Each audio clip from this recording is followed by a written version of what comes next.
자, 이번 시간부터는 본격적으로 제목 태그를 사용하는 방법에 대해서 우리가 좀 알아볼 건데요. 저는 그것을 설명하기 위해서 미리 파일을 좀 준비해 놓았습니다. 여러분들이 현재 저와 같이 제가 작성한 이 파일을 다운로드 받기 원하신다면 저희 강의 사이트 중에서 제목 태그에 관련된 이 문서를 보시면요. 제가 학습 파일 다운로드에 HTML에 파일 다운로드 버튼을 올려놓았습니다.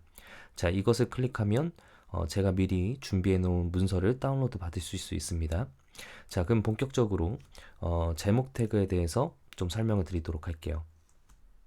자, 그럼 본격적으로 제목 태그에 대해서 좀 알아볼 건데요. 제목 태그라고 하는 건 의미 그대로 어떤 문서를 작성하거나 또는 디자인되어 있는 PSD 파일을 퍼블리싱 할 때 우리가 의미적으로 제목이라고 부여할 수 있는 부분에 현재와 같이 이런 태그들을 사용하는 겁니다.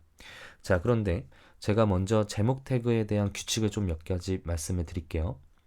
제목 태그라고 하는 것은 이렇게 H1부터 6까지 총 6가지를 제공해 주는데 이렇게 6가지를 제공해 준다는 이야기는 숫자가 없는 H 태그는 존재하지 않는다는 이야기고요. 그 다음에 H6보다 큰 숫자는 존재하지 않습니다.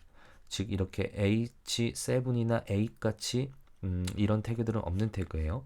이렇게 1부터 6까지 총 6가지만 존재하고 이 6가지를 여러분들이 선택적으로 선택을 해서 사용을 하시는 건데 이 사용 방법은 조금 이따 말씀드리고요. 우선 이것을 제가 브라우저로 먼저 결과를 한번 띄워봤습니다. 어떻게 표현이 되는가. 자, 여기서 보면 맨 위에 있는 가장 큰 폰트의 크기가 바로 이 H1을 의미하고요. 그 다음에 가장 작은 글씨의 폰트의 크기가 이 H6를 표현하고 있습니다. 자, 이렇게 표현되는 걸 보고 여러분들은 어떤 생각을 먼저 해요? 아, H1부터 6까지는 바로 폰트의 크기가 다르게 표현되니까 내가 큰 폰트가 필요할 때는 H1을 쓰고 작은 폰트가 필요할 때는 H6를 쓰면 된다라고 생각하시는 분들이 있는데 절대 그렇게 쓰시면 안 되고요. 이것을 그렇게 쓰면 안 된다라는 것을 제가 우선 좀 설명을 드리고 올바르게 사용하는 방법을 좀 설명드리도록 할게요. 자, 우선 왜 그렇게 접근하면 안 되느냐? 제가 지금 스타일시트라는 것을 이용해서 H1의 크기를 10픽셀로 바꿔보았습니다. 현재 여러분들은 이 코드가 무엇인지 아직 전혀 모르셔도 됩니다. 그냥 지금은 제목 태그를 사용하는 방법에 대해서만 집중해 주시면 될 것 같아요. 자, 우선 H1의 크기를 폰트의 크기를 10픽셀로 바꿨는데 어떻게 돼요? H6보다 훨씬 더 작게 표현이 되죠. 자, 이 이야기는 우리가 CSS라는 어떤 언어를 이용해서 제목 태그의 크기를 원하는 대로 바꿀 수 있기 때문에 현재 H1부터 6까지는 어떤 시각적인 폰트의 크기로 개념을 잡으면 안 된다라는 거예요. 자, 그렇다면 이것을 사용하기 위해서 어떤 개념을 가져야 되는지 제가 지금부터 설명을 좀 드리도록 하겠습니다. 자, 우선 준비된 자료를 좀 보도록 할게요. 자, 제목 태그를 올바르게 사용하는 방법을 좀 설명을 드릴 건데요. 자, 여기서 보면 H1부터 6까지를 제가 작성을 했는데, 자, 우선 이것이 어떤 이유 때문에 6가지를 제공해 주는지 설명을 먼저 드리도록 할게요. 자, 제가 이것을 설명하기 위해서 구글에다가 HTML5 아웃라이너라고 검색을 했습니다. 자, 이렇게 검색을 하게 되면요. 이 하단에 첫 번째 사이트가 뜨게 되는데요. 이 HTML5 아웃라이너라고 하는 사이트는 이 제목 태그가 어떤 식으로 구성이 되는가를 시각적으로 보여주는 사이트입니다. 자, 그래서 이 사이트를 클릭을 하면 현재와 같이 이렇게 우리가 작성한 HTML 파일을 직접 업로드할 수 있는 인터페이스도 있고요. 그 다음에 그 밑에 URL을 작성해서 확인도 해볼 수 있는 서비스를 제공해 주고 있습니다. 자, 여기서 보면 제가 H1부터 6까지 작성한 파일을 한번 업로드 해 보도록 할게요. 자, 그러면 어떻게 되는지 한번 볼까요? 자, 온라인 디스를 누르면 자, 어떻게 되죠? 현재 이 H1부터 6까지가 어떤 식으로 작동을 하는지 확인을 해보니까 마치 목차가 구성되는 효과처럼 되는 걸 우리가 볼 수가 있죠. 자, 이 이야기는 현재 H1이 이 맨 위에 있는 제목이고요. 그 다음에 H6가 요 맨 마지막에 있는 태그입니다. 이 이야기는 H1부터 6까지는 현재 서로 상속되는 형태를 볼 수 있다라는 거예요. 그래서 현재 H6는 자기보다 큰 숫자인 5에 상속이 돼서 이렇게 하이 메뉴처럼 구성이 되고요. 그 다음에 이 5는 자기보다 큰 숫자인 4에 상속이 돼서 이렇게 하이 메뉴가 구성이 된다라는 거죠. 자, 이해되시죠? 자, 그래서 H1부터 6까지는 이렇게 자기보다 큰 숫자가 있다면 현재 문서에 이렇게 하이의 메뉴들로 구성이 되면서 목차의 형태가 되는 것을 확인해 볼 수 있습니다. 자, 그렇다면 우리가 이런 디자인 파일을 한번 좀 받았다고 생각을 해 봅시다. 제가 그것을 예제를 좀 준비를 해봤는데요. 현재 이런 예제를 보면요.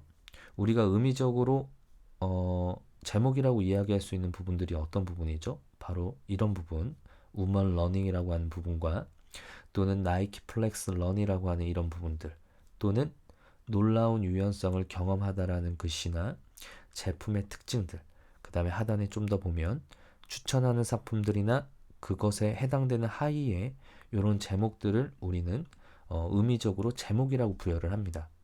자, 그렇다면 디자인에서 우선 제목이라고 의미를 부여할 수 있는 것을 찾았다면 여러분들이 가장 먼저 무엇을 해야 되느냐? 바로 이렇게 목차를 구성해보는 일을 먼저 해보라고 저는 권장드리고 있습니다. 자, 그래서 자, 여기서 좀 보면요. 우먼 러닝이라고 하는 게 가장 큰 제목이죠.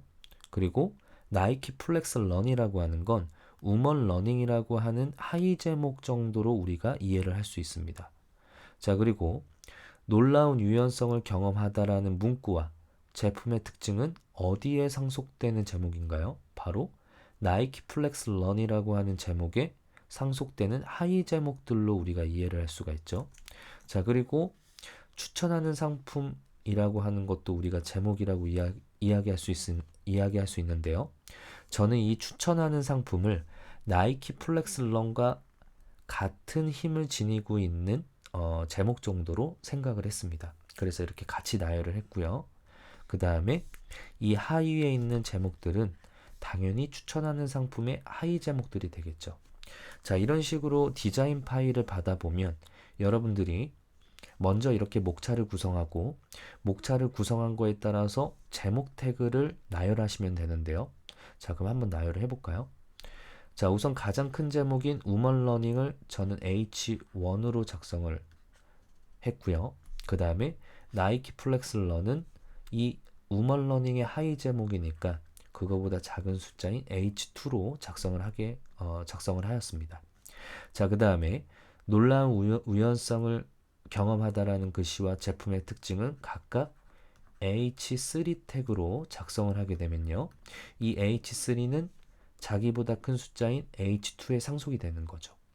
자, 그리고 이 하단에 있는 것도 현재와 같이 H2와 H3들로 작성을 하게 되면 현재와 같은 목차의 가장 큰 덩어리가 이렇게 두 개로 나열되는 걸 볼 수 있다라는 거예요. 자, 이렇게 되고요. 자, 그 다음에 이 두 개가 어디에 상속이 되나요? 바로 이 H1에 상속이 된다라는 이야기입니다. 자, 여기까지 이해되시죠? 자, 그렇다면 지금 이렇게 목차를 구성한 것이 정말로 그렇게 되는가 제가 확인을 해보기 위해서 미리 좀 준비를 해봤는데요. 자, 여기서 보면 방금 이야기했던 것들을 이렇게 제목 태그로 나열을 해봤습니다. 자, 이렇게 나열된 것을 아까와 같은 사이트, 아까의 그 HTML5 아웃라이너 사이트에 한번 다시 업로드를 해볼 건데요. 자, 우선 한번 해보고 다시 이야기를 해볼까요? 자, 파일에서 업로드를 하고 아웃라인 디스를 누르게 되면요. 자, 어떻게 돼 있죠? 아까 제가 이야기한 거와 마찬가지로 가장 큰 제목인 이 H1이 현재 문서에서 가장 큰 목차를 담당하고 있고요. 제목을 담당하고 있고, 그 다음에 H2가 그 하위에 상속되어 있는 것들을 각각 볼 수 있습니다. 자, 그 다음에 H3들은 어떻게 돼요? 현재 H2에 상속이 돼서 현재와 같은 목차의 구성들이 이루어진 걸 시각적으로 확인해 볼 수가 있는 거죠. 자, 여기까지 이해되시나요? 자, 여러분들이 앞으로 제목 태그를 사용할 때는 폰트의 크기로 접근하는 것이 아니고 이런 디자인 작업물에서 목차를 먼저 구성을 해보시고 그 목차에 해당되는 형태를 어떻게 제목 태그로 표현을 할 것이냐, 즉 H1부터 6까지를 어떻게 하위 메뉴들로 구성을 할 거냐라고 생각을 하고 접근하는 것이 가장 올바른 사용 방법이다라는 이야기예요. 자, 이해되시죠? 자, 이렇게 제목 태그에 대해서 알아보았습니다.